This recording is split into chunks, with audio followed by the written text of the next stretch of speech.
चाय से शुरू हुई थी सरकार और गाय पे अटक गई और विकास की मौसी 10 साल में रास्ते में भटक गई।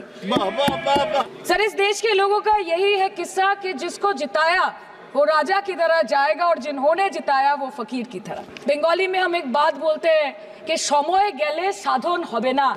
इसका मतलब यही है कि अगर समय चला गया तो साधना नहीं होगी, अगर भक्त रूठ गए तो आराधना नहीं होगी। अरे अभी तो शुरुआत है, ये तो ट्रेलर है, पिक्चर बाकी है। को दें। आइटम नंबर 20 सुश्री सयोनी घोष। बोलो भाई। ये पहली बार की माननीय सदस्य सुना आप? जी हाँ, बहुत अच्छी है सर, सुनिए इनका आगे देखिए। आप बीच में मत टोकना उनको और सलाह मत देना, आप पीछे सीट पे चल जाओ। धन्यवाद अध्यक्ष महोदय, आपने मुझे बोलने का मौका दिया। मैं जादवपुर लोकसभा क्षेत्र से पहली बार चुनकर इस सदन में आई हूं और मैं धन्यवाद देना चाहती हूं मेरी लीडर ममता बनर्जी और अभिषेक बनर्जी का और जादवपुर लोकसभा क्षेत्र के सारे वोटरों का जिन्होंने मुझे भारी बहुमत से जिताया और इस सदन में भेज के बीजेपी को एक पैगाम दिया कि पश्चिम बंगाल में माननीय सदन में इन नेताओं को धन्यवाद नहीं होता। आप और ये संदेश सर, ये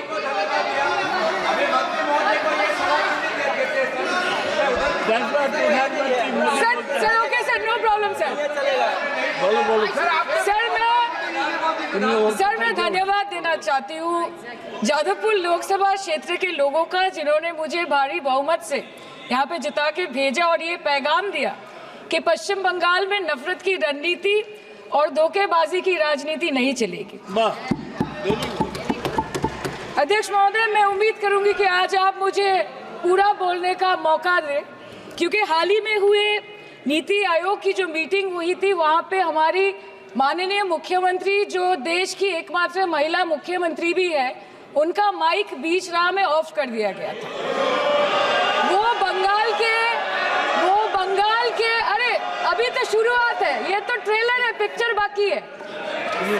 अध्यक्ष महोदय, मैं आपसे ये बोलना चाहती हूँ कि वो बंगाल के हक के लिए यहाँ पे सवाल उठाने आई थी, वो बंगाल के लोगों की बात रखने यहाँ पे आई थी, लेकिन उनका माइक ऑफ कर दिया गया। आपके माध्यम से मैं इस सदन में उपस्थित वहाँ जो बैठे हैं माननीय सदस्य, कोई भी घटना को सर एक लाइन आपका डिलीट करेंगे सर, एक लाइन सर मैं यही बताना चाहती हूँ कि बंगाल के लोगों का आगे जाके बंगाल की लोग आपके पार्टी की माइक ऑफ कर देंगे, बस एक चुनाव बाकी है, आप देख लीजिएगा। Sir, all India Trinamool Congress इस सदन और इस देश का 3rd लार्जेस्ट ऑपोजिशन पार्टी है और हम आपसे धन्यवाद हम आपको देते हैं कि आपने हमको रेलवे, स्वास्थ्य, शिक्षा और आज ये पशुपालन जैसे महत्वपूर्ण विषय पे चर्चा करने का मौका दिया। लेकिन तृणमूल कांग्रेस आगे जाके देश के हर महत्वपूर्ण मुद्दे पे बात करेगा, चाहे वो चीन का अनैतिक रूप से इस देश में प्रवेश हो या वो 700 से ऊपर आंदोलन जीवी किसानों की माननीय सदस्य, आप पहली बार बोल रही हैं, मैं आपको हस्तक्षेप नहीं करना चाहता, लेकिन जिस अनुदानों की मांगों पर चर्चा सर अभी आ रहे हैं, सर नीट के घोटाले से लेके जीएसटी के बोझ तक, एयरपोर्ट की छत टूट जाने से लेके रेल पटरी से छूट जाने तक तृणमूल कांग्रेस के सदस्य, हर सांसद देश के हर गंभीर मुद्दे पर चर्चा करेंगे, बस यही आपको बोलना था। रिस्पेक्टेड सर, महामती मानुष is the Magna carta of the governance of West Bengal and our party, and I feel truly honored that today I've been given the opportunity to talk on a ministry which is intrinsic to the Mahamati Manush of the country. हमारे किसान अपनी मवेशी को, अपनी फसल को माँ की तरह पूछते हैं, जिस खेत में वो हल चलाते हैं उस जमीन को नमन करते हैं। But does this major sector get support from the government? Sir, Indian agriculture supplies around 58% of India's livelihood and is a principal source of income for half of the population, accounting for 17 to 18% of the country's GDP. 70% of India's rural poor depend on livestock and farm animals. But does this sector get what it deserves? इसका जवाब अगर आप देश के किसान से पूछेंगे तो वो आपको यही बात बोलेंगे कि चाय से शुरू हुई थी सरकार और गाय पे अटक गई और विकास की मौसी 10 साल में रास्ते में भटक गई। Sir, exorbitantly high cost of cattle and poultry feed under the mismanagement of this sector by the current government and wholesale fodder inflation hovering between 25% to 28.6% in the last 2 to 3 years, it is a 9-year high. Sir, किसान खुद क्या खाएंगे? अपने परिवार के लोगों का खिलाएंगे? अपनी गाय भैंस भेड़ बकरी को क्या खिलाएंगे? सर, ऐसे ही वारदात होते हैं जहां गरीबी से जूझता हुआ एक किसान उसको अपनी गाय भेड़ बकरी को बेचने में मजबूर करते हैं और अंत में जाके वो अपनी खुद की जान ले लेते हैं। सर, पिछले 10 सालों में 1,12,000 किसानों ने इस देश में आत्महत्या की। एनसीआरबी की एक रिपोर्ट के अनुसार 10 साल में हर दिन इस देश में एवरेज में 30 किसान हर दिन अपनी जान ले लेते हैं।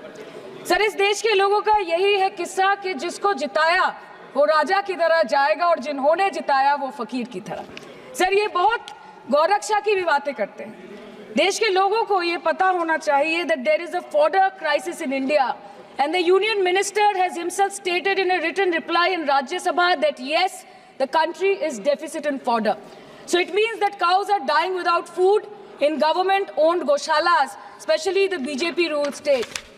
74,000 cattle had died at Panjrapols in Sundarnagar and Banaskantha district of Gujarat in the last 3 years. 200 cows were found dead in Madhya Pradesh's Shivpuri district. 173 cows allegedly died in a week in Chhattisgarh. And 74,016 cows had died in Hingonia Gaushala in Jaipur during the previous BJP government in Rajasthan.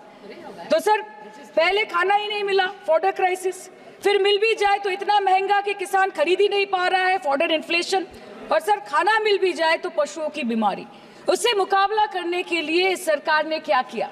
The Parliamentary Standing Committee on Agriculture, Animal Husbandry and Food Processing presented its report which stated that 32.7 lakh cattle were infected by the viral lumpy skin disease across several states and a whopping 2.4 lakh cattle died within months. ये बोलते हैं कि गाय हमारी माता है पर माँ की रक्षा करना इन्हें नहीं आता है।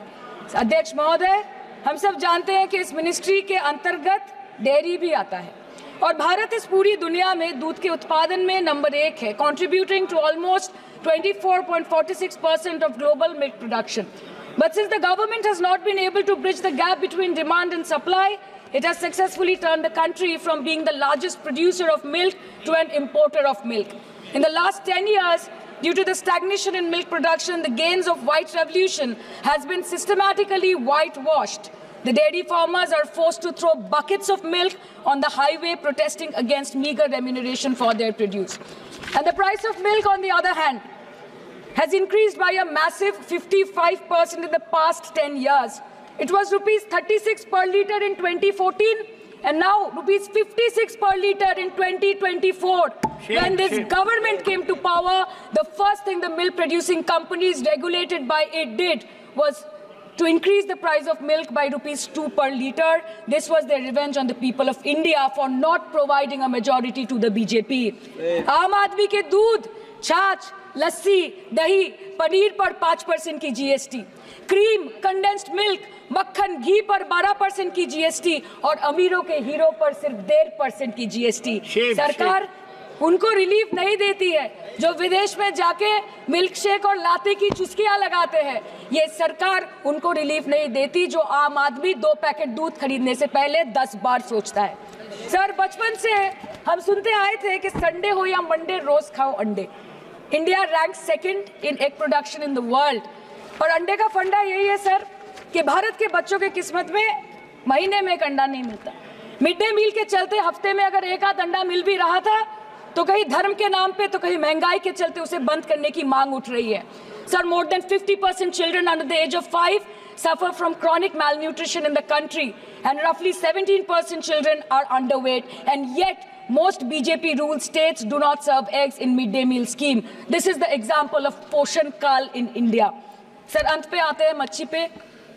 आप लोगों को ज्यादा पसंद नहीं पर हम क्या करें, हम तो माछे भाते बंगाली है, हमको तो बोलना ही पड़ेगा। And not to forget that 2.8 crore fisher folk are employed directly in catching fish. in the country and millions are employed in the value chain of selling fish and aquaculture. India stands third in the world in the terms of fish production, contributing to 8% of global fish production and ranks second in aquaculture production. The PM talks about blue revolution, but this government has allocated only 0.045% funds out of the total budget for the flagship scheme, Pradhan Mantri Matsya Sampad Yojana. Even after this meager allocation, they did not utilize 39% of the funds, and in 23-24, they did not utilize 24% of the funds allocated.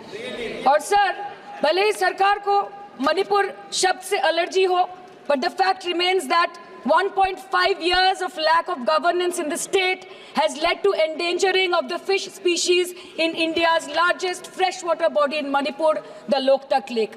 So the government has to generate employment opportunities, investment in areas such as exports, post-harvest processing, and import substitution. It has to deal with adversities like overfishing, depleting of fish stocks, pollution, disease outbreak, destruction of habitat, and climate change. So my own parliamentary constituency has assembly constituencies like Baruipur, Shonarpur, Bhangor, which are heavily dependent on these sectors for livelihood. Main crops grown are wheat, rice, vegetable, fruit, oilseed, pulses, cotton and jute, and animal husbandry is practiced mostly by women in the self-help groups in the South Chobbish Pargona. They rear a wide range of domestic animals, including cattle, poultry, goat, particularly the black Bengal goat and the Pekin duck. And I take extreme pride in saying that in the last 5 years of the TMC government, the CM Mamata Banerjee has allocated a massive amount of 76,680 crore to agriculture and its allied sectors for their development. The government of West Bengal has achieved remarkable success in implementation of state schemes, namely Bangla Dairy. The state-owned company is providing financial incentive at the rate rupees 11.5 per litre of raw milk directly to the bank accounts of primary dairy farmers through milk unions. Bangla Dairy procured 3.55 crore kg milk in 2023, for which rupees 109 crore was paid to dairy farmers through direct benefit transfer. 47,900 fresh Kisan cards have been issued in the last 3 years for animal husbandry. Up to 30th November 2023, rupees 393 crore was sanctioned to marginal animal rearers in the rural areas. Bangla Shosho Bima scheme, a fully state-funded scheme for crop insurance. Total 1.28 crore farmers were enrolled under the scheme during 23-24. 70 lakh farmers got claim settlement worth rupees 247 crore. 76,049 farmers are getting pension amounting to rupees 1,000 per month under Joy Bangla scheme. Super Bangla scheme was introduced in 2014 for ensuring remunerative prices for agricultural produce, integrating about 80,000 farmers and procuring about 100 metric tons of perishables daily.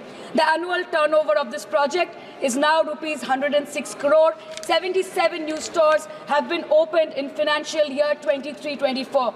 186 Krisak Bazars sub-market yards are running successfully, providing excellent marketing infrastructure for aggregation and ease of marketing. And to be mentioned that West Bengal is one of the largest cold storage capacities in the country at more than 87 lakh metric ton with 620 cold storages. New investment of rupees 239 crore is upcoming in this sector this year with an employment opportunity for nearly 20,000 people. अरे उधर वाले बता इसमें बुरा क्या है हवा के चार झोंके अगर इधर से भी गुजर जाए तो. Now coming to the demands of pending funds from the government of India to West Bengal on animal husbandry and welfare. 50% of the central share, rupees 12.72 crore for financial year 23-24, being the recurring expenditure for mobile veterinary units is pending with the government of India. Government of West Bengal requested for sanctioning an additional 126 MVUs for 24-25. However, it was regretted, citing want of funds. The proposed central share of 49.93 crore for financial year 24-25 for assistance to states for control of animal disease has not yet been released by the government of India. Despite repeated persuasion, Department of Animal Husbandry and Dairying has not released the central share of rupees 10 crore for financial year 24-25 for various ongoing national livestock mission schemes, including the project for the establishment of Buck Semen Station in Horinghatta. ये तो बस इसी ministry से बकाया है बंगाल का। अभी दूसरी मिनिस्ट्री प्रक्रिया तो पता नहीं कहाँ पे जाके ये खत्म होने वाला है। मैडम, मैं बस ये कहना चाहती हूँ कि इस बीजेपी सरकार ने पिछले 10 सालों में इस देश के लिए क्या किया, उससे बड़ी तालिका बनेगी कि 10 साल में क्या क्या कर सकते थे पर किया नहीं। 2014 में जो किसान मोदी है तो मुमकिन है सोच के और अच्छे दिन के ख्वाब देख के बीजेपी को वोट दे रहा था, आज 10 साल बाद वो बोलता है कि मोदी है तो नामुमकिन है। शायद अभी वो किसान है भी नहीं। तो इसीलिए मैं बोलना चाहती हूँ कि समय बड़ा महत्वपूर्ण होता है अध्यक्ष महोदय, और बड़ा बलवान। बंगाली में हम एक बात बोलते हैं कि समय गेले साधन होबे ना। इसका मतलब यही है कि अगर समय चला गया तो साधना नहीं होगी, अगर भक्त रूठ गए तो आराधना नहीं होगी। और 3 से 303 से 240 के आंकड़े बोलते हैं कि इस बार जो आप चले गए तो दोबारा लौटने की संभावना नहीं होगी। तो यही बोल के मैं अपनी बात खत्म करती हूँ। Thank you so much.